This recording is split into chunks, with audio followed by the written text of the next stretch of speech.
नियोजन नीति को लेकर ये है कि पिछले 6 साल में 2 बार नियोजन नीति रिक्त हुई। जो आदिवासी मूलवासी हैं, जो उनके बच्चे पढ़ रहे हैं, नौकरी मिलना चाहिए।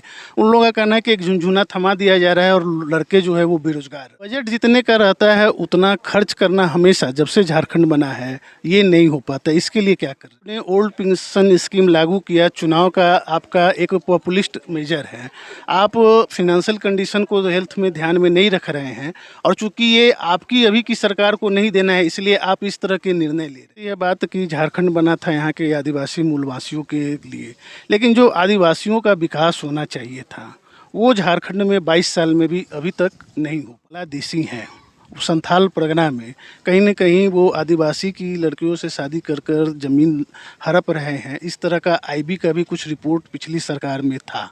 उसको रोकने के लिए आपकी सरकार क्या कर? Rameshwar Oraon as a IPS और एज ए पॉलिटिशियन ज़्यादा सक्सेसफुल किस में अपने आप को पाते?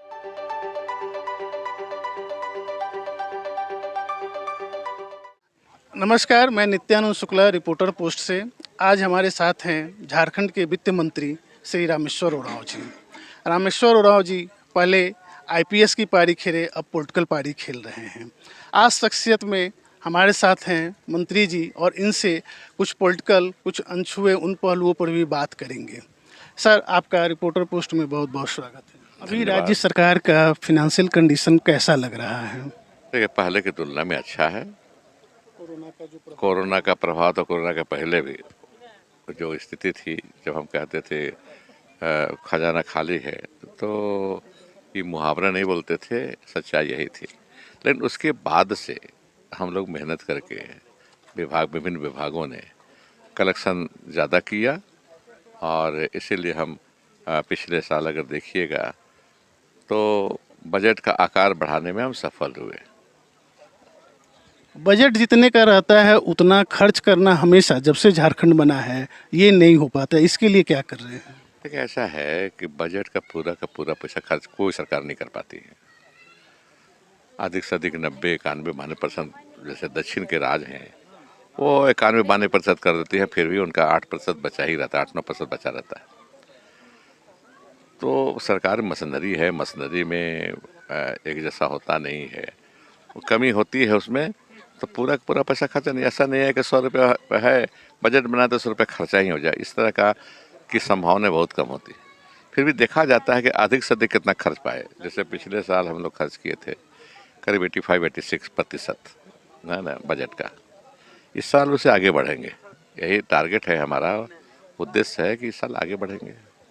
अच्छा, एक चीज़ कहा जा रहा है बीजेपी की तरफ से तो कि आपने ओल्ड पेंशन स्कीम लागू किया, चुनाव का आपका एक पॉपुलिस्ट मेजर है। आप फाइनेंशियल कंडीशन को हेल्थ में ध्यान में नहीं रख रहे हैं और चूंकि ये आपकी अभी की सरकार को नहीं देना है, इसलिए आप इस तरह के निर्णय ले रहे हैं। देखिए, न्यू पेंशन पॉलिसी बनी थी, स्वागत किए थे, लेकिन कर्मचारियों की राय थी, उनकी मांग थी, पुरानी मांग कि हमको इससे दिक्कत होगी, पैसे निश्चित नहीं मिलेंगे, निश्चित राशि नहीं मिल पाएगी। एक निश्चित राशि है, रिटायरमेंट के बाद हमको एक निश्चित राशि मिलनी चाहिए जो पुरानी पेंशन स्कीम में थी। जैसे उदाहरण पर दें कि आदमी जब 32-33 साल को रिटायर करता है तो सैलरी जो पाता है उसका 50% मिल जाता है उसको, 50%। अगर हम 10,000 पे रिटायर हो रहे हैं तो 5,000 मिलता है प्रति महीना हमको। एक निश्चित है, निश्चितता है, उसमें सर्टेनिटी है। उसी को लेकर के मांग करते थे। तो इलेक्शन के पहले हम लोगों ने घोषणा पत्र में दिया था कि हम सत्ता में आएंगे, सरकार बनाएंगे तो हम पुरानी पेंशन पॉलिसी को लागू करेंगे, उसी में कर रहे हैं। नहीं तो इससे तो कुछ मतलब 1-2 लाख लोगों को फ़ायदा होगा, लेकिन जहाँ 4 करोड़ आबादी है, आम जनता का देखा जाए तो कहीं न कहीं उनका हक मार कर चूँकि फाइनेंशियल कंडीशन पर तो इसका असर पड़ेगा। नहीं, असर पड़ेगा, पहला तो 15 साल के बाद दिखाई देगा क्या असर होगा। लेकिन यहाँ पर ये कहेंगे हम कि 15 साल में हमारा इनकम भी तो बढ़ेगा, रेवेन्यू कलेक्शन भी तो बढ़ेगा। हम अगर ढंग से काम करें, हर विभाग को बेहतर करें, फंक्शनिंग बेहतर करने उसका, तो हमारा रेवेन्यू बढ़ेगा। आज जो रेवेन्यू है वो ज़्यादा बढ़ेगा, दोगुना तिगुना चौगुना हो सकता है संभावना होने की। तो बढ़े हुए रेवेन्यू में हम पुरानी पेंशन पॉलिसी को लागू करने में सक्षम रहेंगे। अच्छा, एक आती है बात कि झारखंड बना था यहाँ के आदिवासी मूलवासियों के लिए, लेकिन जो आदिवासियों का विकास होना चाहिए था वो झारखंड में 22 साल में भी अभी तक नहीं हो पाया है।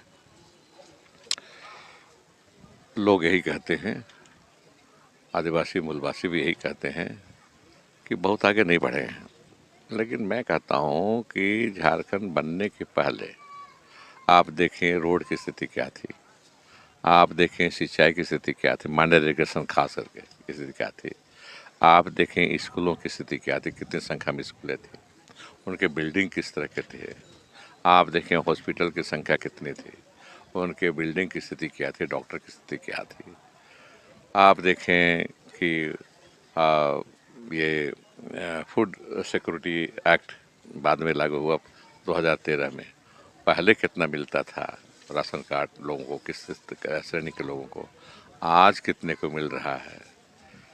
आज पहले तुलना कर लें, है ना, आंगनबाड़ी में कितने बच्चों को सुविधाएं मिलती थी, हर जगह तुलना करके देख लीजिए। हम निश्चित रूप से आगे बढ़ेंगे, मैं ये कहना चाहूँगा, निश्चित रूप से आगे बढ़ेंगे। हाँ, लेकिन जो अपेक्षा है लोगों की उसको पूरा नहीं कर पाए, ये सच्चाई, ये भी तो सच्चाई। एलिगेशन ये लगाया जा रहा है कि जो बांग्लादेशी हैं वो संथाल परगना में कहीं न कहीं वो आदिवासी की लड़कियों से शादी कर कर ज़मीन हड़प रहे हैं। इस तरह का आईबी का भी कुछ रिपोर्ट पिछली सरकार में था। उसको रोकने के लिए आपकी सरकार क्या कर रही है? देखिए, इसके विषय में बहुत जानकारी मैं नहीं रखता हूँ, इसलिए इस पर टिप्पणी अभी फिलहाल नहीं दूंगा। हाँ, पढ़ूंगा, देखूंगा, सच्चाई होगा तो जरूर स्वीकार करूंगा, लेकिन अभी मेरा कोई इस पर अध्ययन नहीं है, इस पर बहुत जानकारी नहीं है, तो ऐसे में मेरा टिप्पणी देना उचित नहीं है। रामेश्वर और एज ए आईपीएस और एज ए पॉलिटिशियन ज़्यादा सक्सेसफुल किस में अपने आप को पाते हैं? कहाँ फेल किया कभी मैं, पुलिस में भी रहा, इंडियन पुलिस सर्विस में रहा, कभी फेल तो नहीं किया, किसी ने कहा कि फेल कर गए। दोनों में ज़्यादा इंजॉय किस में करते हैं? देखिए, दोनों में इंजॉय, दोनों। एक जगह इंटरव्यू हुआ तो मैंने बताया कि इंडियन पुलिस सर्विस में था तो सबसे अच्छा पोस्ट लगा हमको आईजी सीआईडी का। आईजी सीआईडी बिहार के दिनों में चीफ हुआ करते थे आईजी के, सीआईडी के। लगभग 3.5-4 साल वहाँ रहे, बहुत बढ़िया लगा, बहुत काम किए। यहाँ पर इसके बाद राजनीति में आने पर ये पद वगैरह से नहीं, कमीशन में सोनिया जी ने मुझे 2 बार रखा, 3-3 साल का टर्म होता है। परंपरा को तोड़ते हुए अभी तक किसी को दोबारा टर्म नहीं दिया गया था, लेकिन मुझे सोनिया जी ने दिया।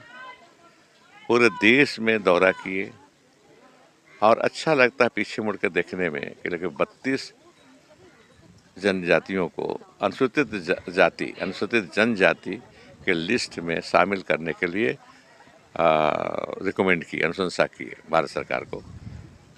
और मेरे रहते 16 सम्मिलित हो गए थे आदिवासी की सूची में, अनुसूचित जनजाति की सूची में, बाकी 16 बचे हुए थे।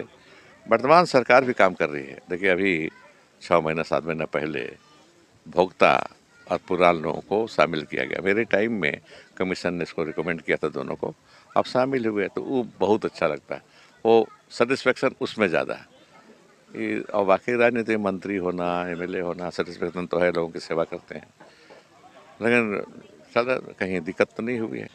नियोजन नीति को लेकर यह है कि पिछले 6 साल में 2 बार नियोजन नीति रिक्त हुई। जो आदिवासी मूलवासी हैं, जो उनके बच्चे पढ़ रहे हैं, नौकरी मिलना चाहिए, उन लोगों का कहना है कि एक झुंझुना थमा दिया जा रहा है और लड़के जो है वो बेरोजगार रह जा रहे हैं। देखिए, नियोजन निधि जो अभी निरस्त हुए है, सरकार ने सोच के बनाया था कि यहाँ के आदिवासी मूलवासी को फ़ायदा होगा, उन्हें नौकरियाँ मिलेंगी, बाहर के लोग इससे वंचित रहेंगे, उनको ज़्यादा फ़ायदा नहीं मिल पाएगा, उनको रोका जा सकेगा बाहर के लोगों को नियोजन देने से। लेकिन किसी कारण से निरस्त हो गया, अब उस पर कमेंट करना व्यर्थ है। लेकिन हम नए नियोजन नीति लेके आएंगे। जो पीछे की त्रुटियां रही पिछले में, पीछे मतलब आप 2000 से बाबूलाल जी के ज़माने से, रघुवर जी के ज़माने से, अर्जुन मुंडा जी के ज़माने से नीतियाँ बनी और उसमें जो खामी रही सबका दे करके हम ऐसा बनाना चाहते हैं, बनाना चाहिए हमें, कहेंगे सरकार को कि आगे फिर हम इस तरह का स्थिति फिर पैदा ना हो। एक स्मूथ तरीके से, साफ सुथरे तरीके से हम रोजगार देने में, नौकरी देने में राज्य सरकार सक्षम हो सके। क्या इस जनवरी में उम्मीद किया जाए? बजट कह रहे हैं कि बजट सेशन तक हो जाएगा तैयार। अब ये थे हमारे साथ झारखंड के वित्त मंत्री रामेश्वर उरांव। शख्सियत में हम फिर किसी से मिलेंगे, तब तक के लिए देखते रहिए रिपोर्टर पोस्ट।